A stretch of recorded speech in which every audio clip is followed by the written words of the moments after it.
I am Dr. Noon Sagashiva Amanra, the Architecton.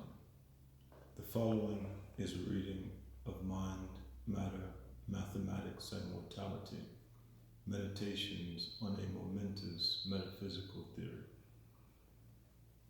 From the introduction, I read.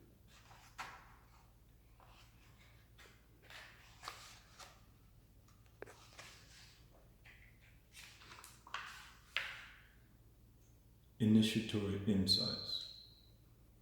The central imperative of the inchoate discipline of Osiriology is to understand the psychological ramifications of death and apply this understanding in such a way as to assuage the grief of the bereaved.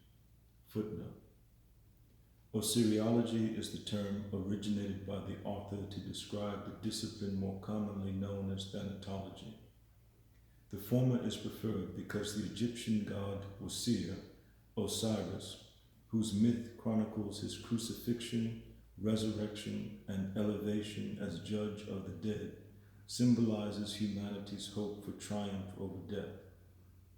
The Egyptian adherent of Osirianism did not merely worship Osiris, but sought to become a deity by leading a life of supreme virtue in accordance with the universal order. Thanatos, the obscure Greek god of death, was not generally deemed worthy of worship, emulation, or reverence, but merely dread.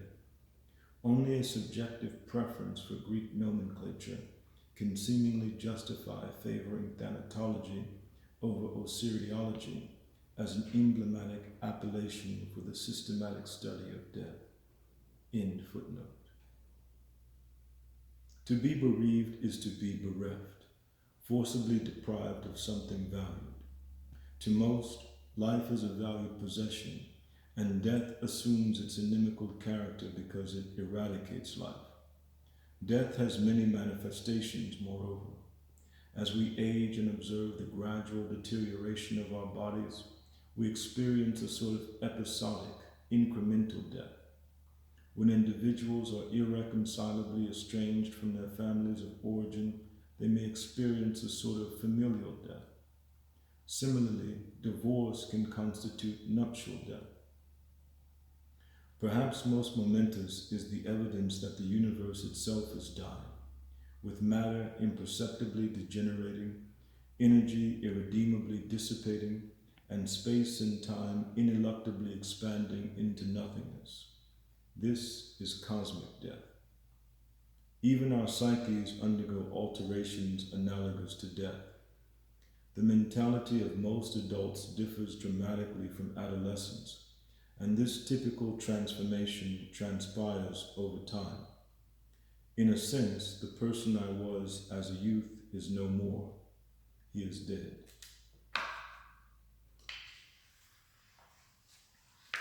There is something rather more compelling about the concomitant mutability and stability of our sense of self.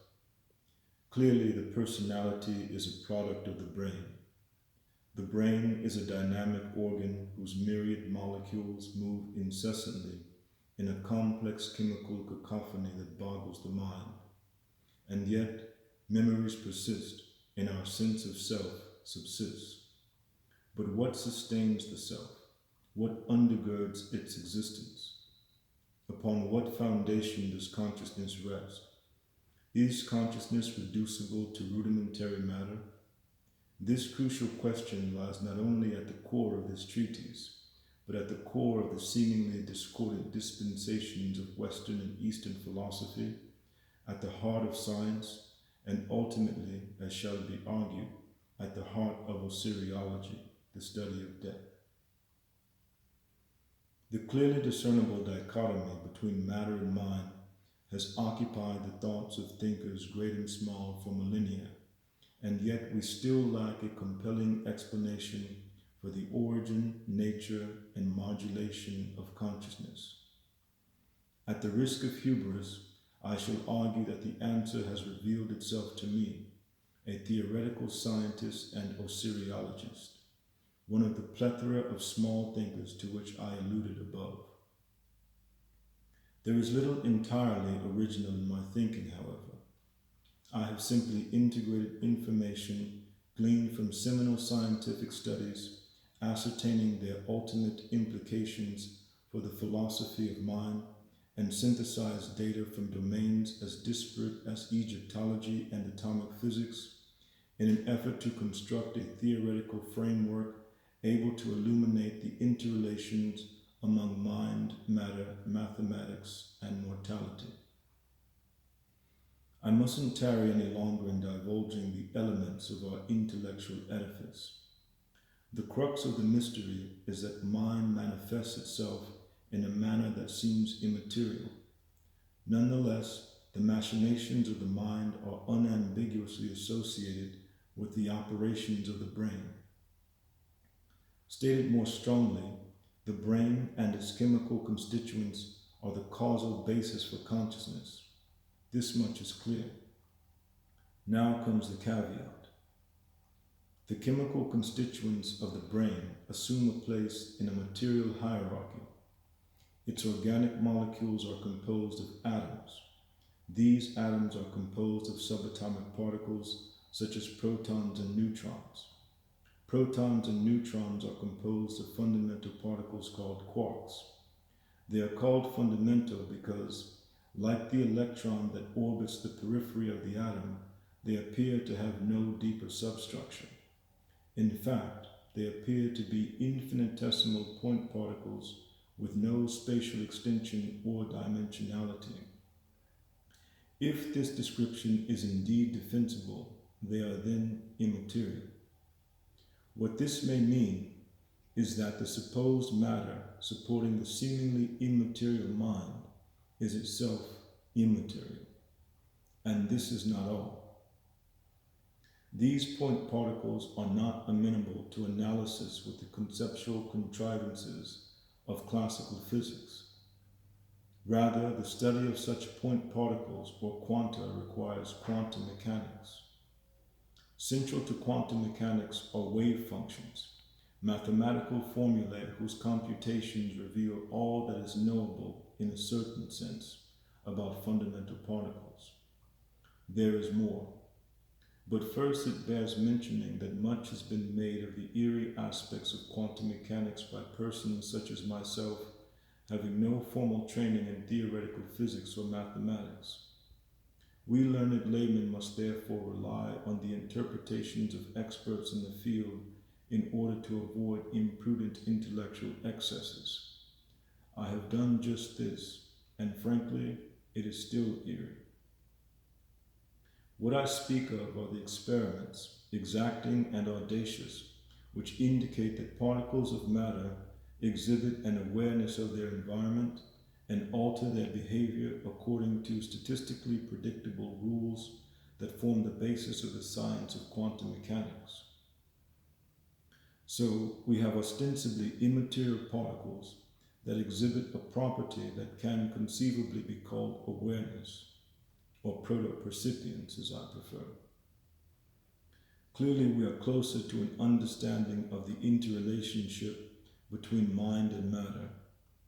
Added to this is the intriguing argument that wave functions and the particles whose properties they describe are in fact identical. Wave functions are mathematical constructs. What can it mean for a mathematical construct to constitute a material entity? Well, that material entities are not material at all. This is the destination our speculations seem bound for.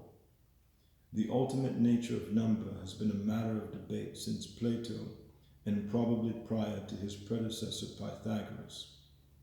If the infinitesimal elements of which our world is composed are intrinsically mathematical, then another mystery would be appreciably illuminated. These musings are as much numerological as they are mathematical, insofar as it seems that numbers have a hidden nature that explains in part their uncanny efficacy in describing the world. There is yet more, and it concerns the cosmos. If matter is immaterial, intrinsically mathematical, and exhibits an attribute akin to awareness. Ought not the large-scale structure of the universe offer testament to this? This seems to obtain. We shall evaluate evidence indicating that the aggregate amount of matter and energy in the universe amounts to nothing.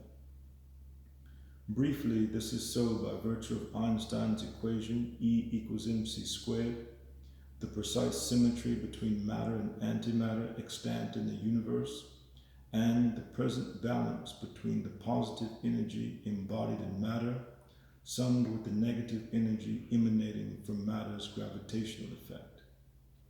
Add to this the idea that our universe evolved from an infinitesimal entity possibly possessing the proto-percipient properties of a quantum particle, and immateriality is roundly reinforced.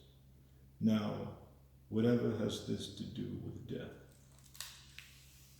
In this book, I shall explain what it has to do with death and much more. If you are interested, I encourage you to acquire this text, newly available in hardcover form. Hotep, peace until we converse again.